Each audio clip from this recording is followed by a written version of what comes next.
Hi there, it's Bill Peratzman of Musomorphic. I want to do a little explainer audio about all of the various tones that we hear, frequencies, pitch, vibration. Maybe this will help sort it out. So the idea here is to give you a chance to actually hear some of these famous frequencies and decide for yourself then what you want to do with them next. So we're going to play a little bit of each one. I'll introduce each one of them as we go, and you can do the research to figure out what they might mean for you. Let's begin with A440.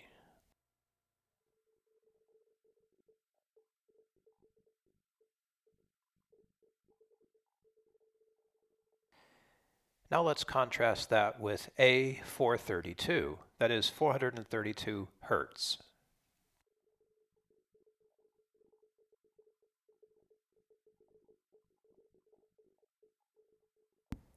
Can you hear how the two pitches are slightly different?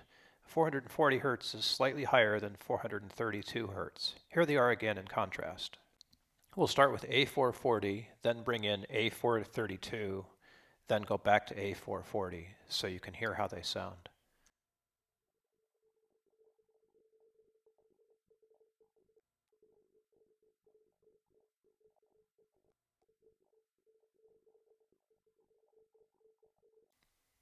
Did you catch that? How the pitches are slightly different? 432 is a little lower, 440 is a little higher. This might be a good way to illustrate binaural beats. A binaural beat is the space in between the actual sine waves where there is no sound, essentially, where the sounds cancel each other out. And if you have a headset, you can hear this because your left and right ears will produce that illusion of a wah wah wah or a beat in between the two pitches. We can do this with A440 and 432 played simultaneously because you'll have a 8 hertz, that's the difference between 440 and 432, beat, an 8 hertz binaural beat. It sounds like this.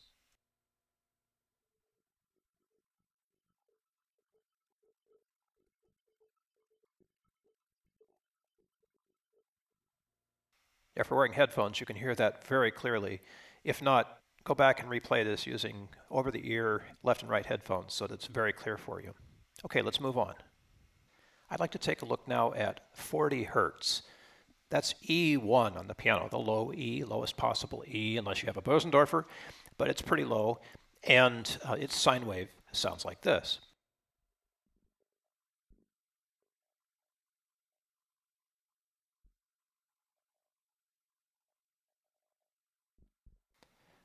Now we're going to move on to the solfeggio tones, as they're called, or solfeggio frequencies. I like to call them tones.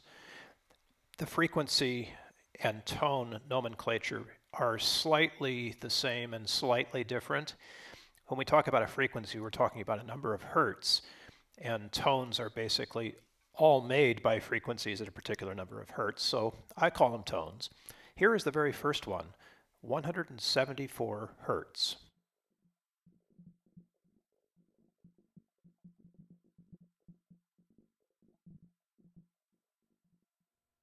The next solfeggio tone is 285 hertz.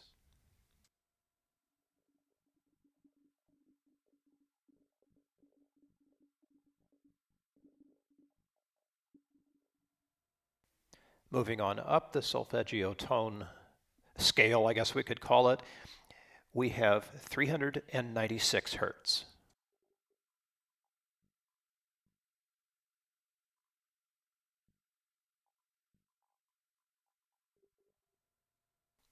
Then 417 hertz.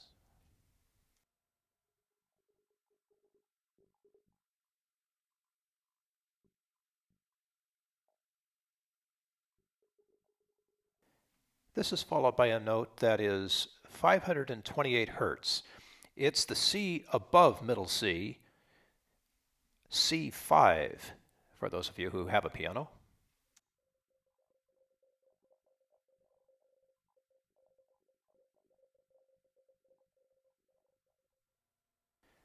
Moving up from there, we get to 639 hertz.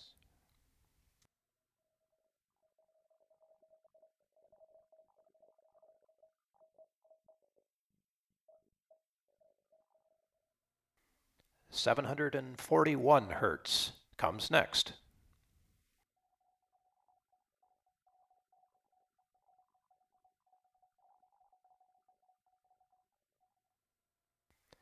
The next highest tone is 852 hertz.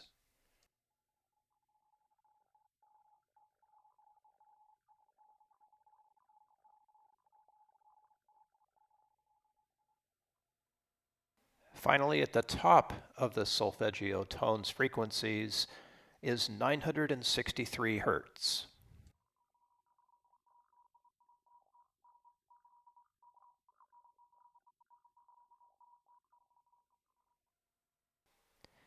Taken all together, the solfeggio tones sound like this.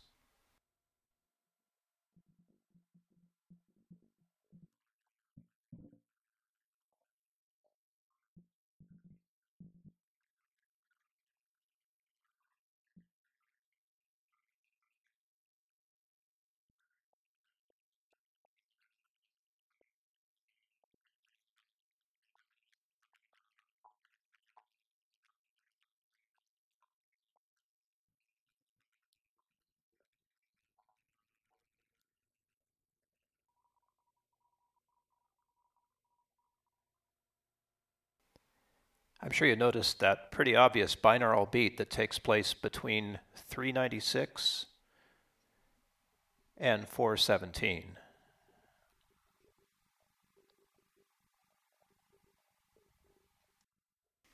We're not really doing the binaural beat thing here, but if you're paying attention, you can calculate the actual binaural beat hertz that we just heard between 417 and 396. Just subtract 396 from 417, and you'll be left with 21 hertz, which is basically the way that we talk about binaural beats. So you've just heard a 21 hertz binaural beat. That's the interference pattern between the two frequencies.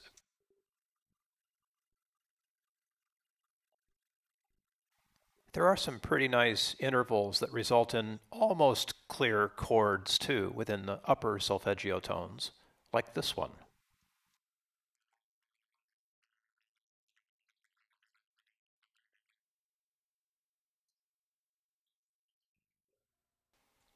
Using the sine wave generator that I'm using right now to do this, which is onlinetonegenerator.com, check it out. We get very pure sine waves. That is, the tones have no overtones in them, or harmonics, you might call them. They're simply the pure tones.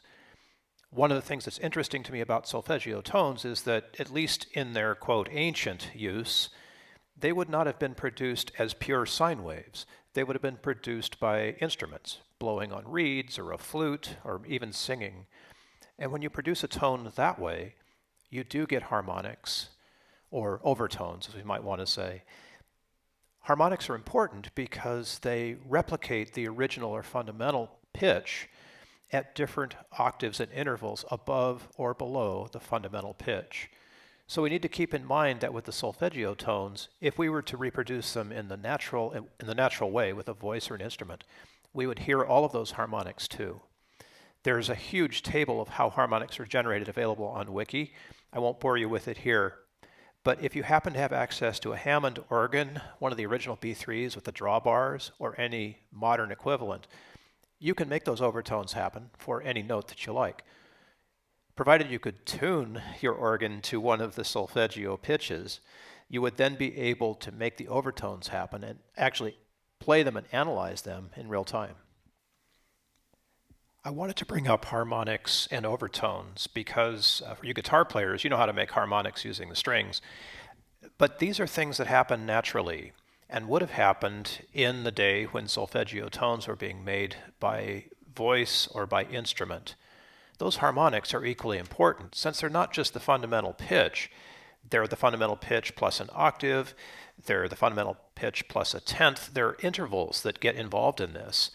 And one of the things that's very interesting to note as you play around with solfeggio tones is that none of the solfeggio tones harmonics exist as an independent solfeggio tone by itself, which is a huge claim and difficult to verify, but you can play around with the harmonics that are shown and the tables that are shown on Wiki and satisfy your own curiosity about that.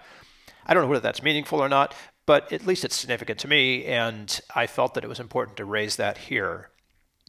One more thing about solfeggio tones and harmonics and all of that that's really kind of curious. We talk about doing things like performing at A432, which basically means that there's a different reference point for where we all agree to tune our instruments, or performing a song at 528 hertz, for example, which is actually close to C. It's about 5 hertz away from concert C. Like an A440, concert C would be 523 hertz. But when you're playing at 528 hertz, it's perceptible, but only if you listen very carefully, or only if you have some sort of a scope to be able to measure it with and actually notice the difference. So when people talk about tuning to 528 hertz or 528 hertz music, what they mean is that they have tuned to C5 instead of at 523 hertz. They've raised it 5 hertz to 528 hertz. So that it's possible then to have this slight adjustment in music that you may not actually hear, but if you know it's there, it's important because that sort of aligns your music around one of the solfeggio tones. Theoretically, you could do this for anything, including 40 hertz, 440 hertz, 174 hertz. You kind of have your choice about how do you want to slide the tuning scale around a particular center point, which would be like a solfeggio tone or A440, to be able to align with whatever the intention is that you want for the music that you're creating or performing. The last thing that's important to know about solfeggio tones and A440 and A432 is that the solfeggio tones exist and their frequencies are accurate regardless of the tuning system that's being used. That is, it doesn't matter if you tune to A440 or 432, the solfeggio frequency of 174 is going to be 174 one way or the other, and same for all the rest. Got any questions, comments? Comment below or throw me an email, bill@musomorphic.com, and happy researching.